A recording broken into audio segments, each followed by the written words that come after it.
Kamiti ya mĩario ya thayũ ĩrĩa irakuruhania mĩahũ ya Kenya Kwanza na Azimio ndĩroneka kũhota gwĩtiria makũmbĩ marĩa mamĩgũmĩire mbere ya kwambĩka mĩario, makũmbĩ ma ambunge Aden Keynan na David Kosin. Mwahũ wa Kenya Kwanza ũgĩtongorio nĩ George Murugara Jumaine wĩtĩte arunao a Azimio magĩtongorio nĩ Otiende Amolo mĩario-inĩ, no Azimio makarega gwĩkinyia magĩkinyĩrĩria Keynan ũrĩa wathurirwo na Jubilee ndabatiĩ gũkorwo akĩrũgamĩrĩra Kenya Kwanza kuona Jubilee marĩ ngwatanĩro-inĩ ya Azimio. We are committed to resuming talks immediately.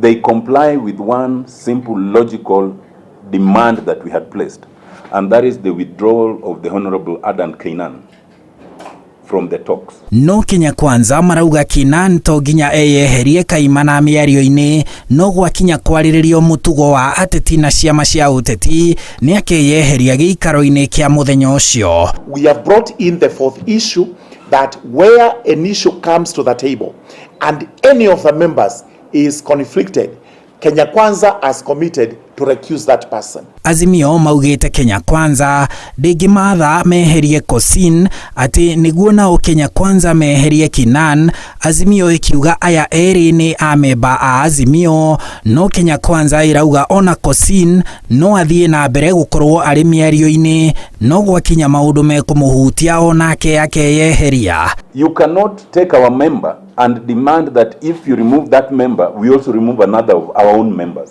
That is illogical. They can come back to the table, we will relook at the issues, and there is every possibility that we will actually reach some concurrence of some sort. Mĩahũ ĩno ĩrĩ no yagĩte kũiguana kana mĩario ĩgũthiĩ na mbere mĩrũrũngano ya Azimio ĩgĩthiaga na mbere. There cannot be dialogue simultaneous with street protests. The two cannot go together hand by hand. Either we talk or they demonstrate. We as a joint bipartisan team have never discussed and have never been mandated to discuss anything about the demonstration. It is not in our place to call them or to call them off. Na maandamano na mazungumzo hayawezi kwenda pamoja.